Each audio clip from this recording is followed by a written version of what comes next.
We're taking a closer look at President Trump's joint address to Congress. Steve Ratner is back with more fact checks. There are a lot, Steve. First up, President Trump doubled down on one of his biggest campaign promises, which is making his 2017 tax cuts permanent. Watch.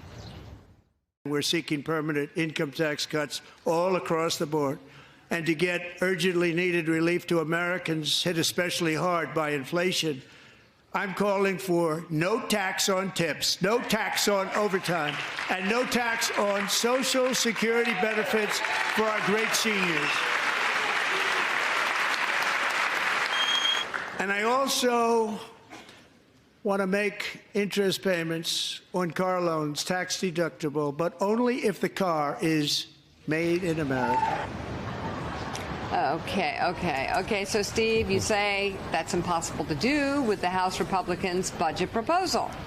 Yeah, look, Trump hands out tax cuts like they were Halloween candy, but then at some point, you got to deal with the reality of what that all adds up to. So let's take a look at the reality. The chickens are coming home to roost on that. So he's talking about no tax on Social Security, no tax on overtime, no tax on tips, no tax on interest loans on cars made here.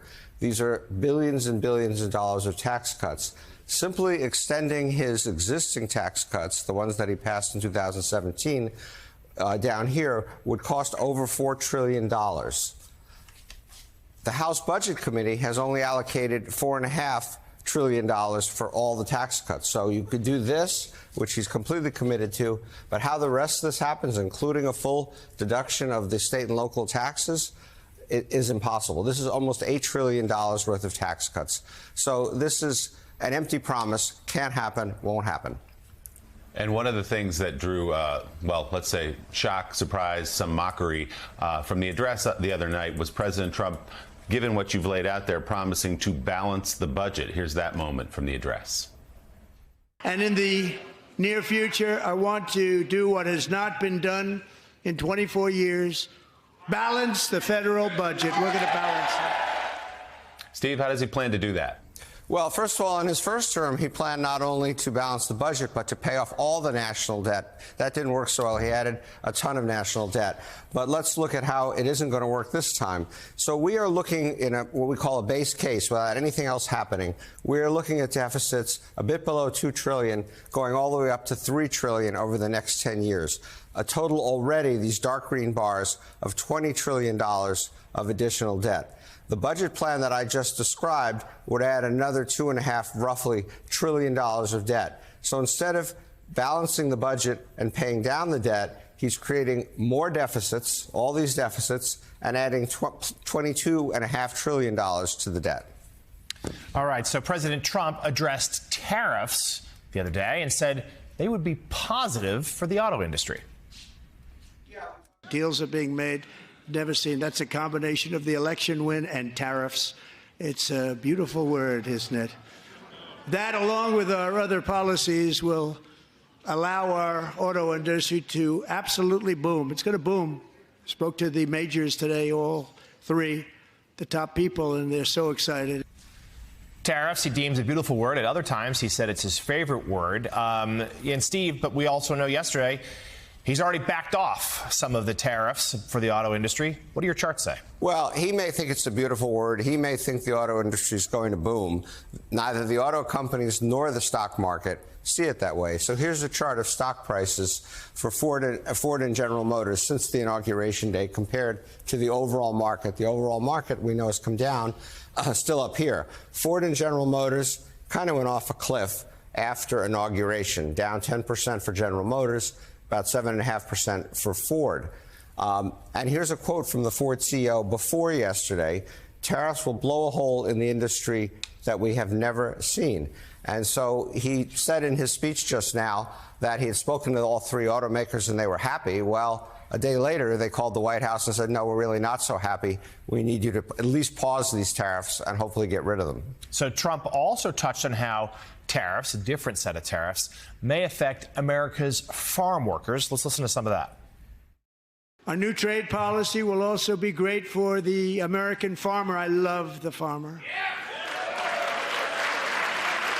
Who will now be selling into our home market, the USA, because nobody is going to be able to compete with you. He later said that farmers go have fun, but Steve, you say that they'll lose a huge market to actually sell their goods. Well, he may love the farmers. I'm not so sure they love him at the moment. Let's just go back to Trump 1 for a second, because he also put tariffs on, as you remember then, and there were retaliatory tariffs. In 2018 and 19, the government collected a total of $50 billion from all the tariffs that we imposed on things coming into this country. We then gave back $24.5 billion to the farmers to compensate them for their lost exports. So that did not go so well. Let's see why. We export a huge amount of soybeans, 7.7 billion, and even more of corn, 13.1 billion. We export virtually none of it. So if we lose these exports, this stuff stays in the American market. Americans are already buying all the soybeans and corn they want to buy. So I don't really see how this is great for American farmers, how this sort of allows them to, quote, sell things at home when we're already selling everything we can at home and sending the rest of it overseas as one of our major exports. So let's keep going with this. President Trump also the other night slammed U.S. aid to Ukraine during his address to Congress. We've spent perhaps $350 billion, like taking candy from a baby. That's what happened. And they've spent $100 billion. What a difference that is. Before we get to your charts, we should note, of course, the next day, the Trump administration paused intel sharing with Ukraine. And what's happened since? Russia has only increased its bombardment of Ukrainian cities.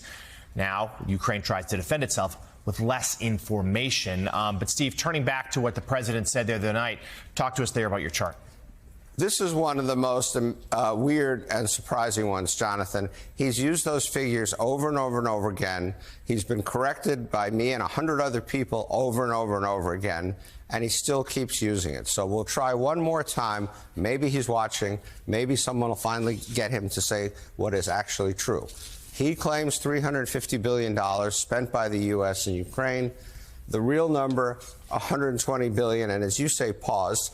And just to make a mention, the reason this line isn't as continuous as this line is because of huge fights in the U.S. over aid to Ukraine, a lot of opposition. Eventually, we did do it. Europe, $138 billion, more than us, not $100 billion as he claimed. And by the way, Europe at the moment is putting together a massive amount of additional aid.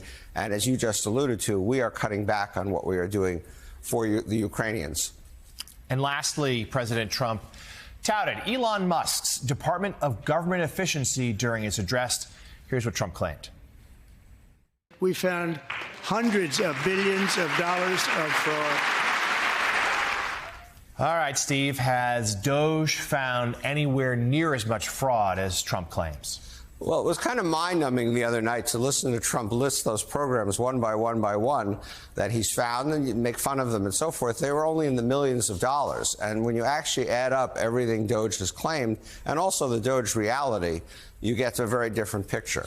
So on February 17th, Doge claimed that they had found $8.5 billion, not hundreds of billions, $8.5 billion of savings. I'm not going to go through this whole chart, but basically a bunch of that stuff just disappeared from their website, $2.7 billion here, for example. And when you get down to the bottom, at the moment anyway, all Doge is claiming is $2.3 billion from contracts that have been terminated and another $2.5 billion that they say they're in the middle of doing. And so $4.8 billion of total fraud, so-called fraud or contracts canceled, so forth, less than what they said at the beginning, and obviously just like the tiniest little fraction of what Trump claims they have found. Just a great fact check, point by point, from Morning Joe economic analyst Steve Rattner. Steve, thanks so much as always.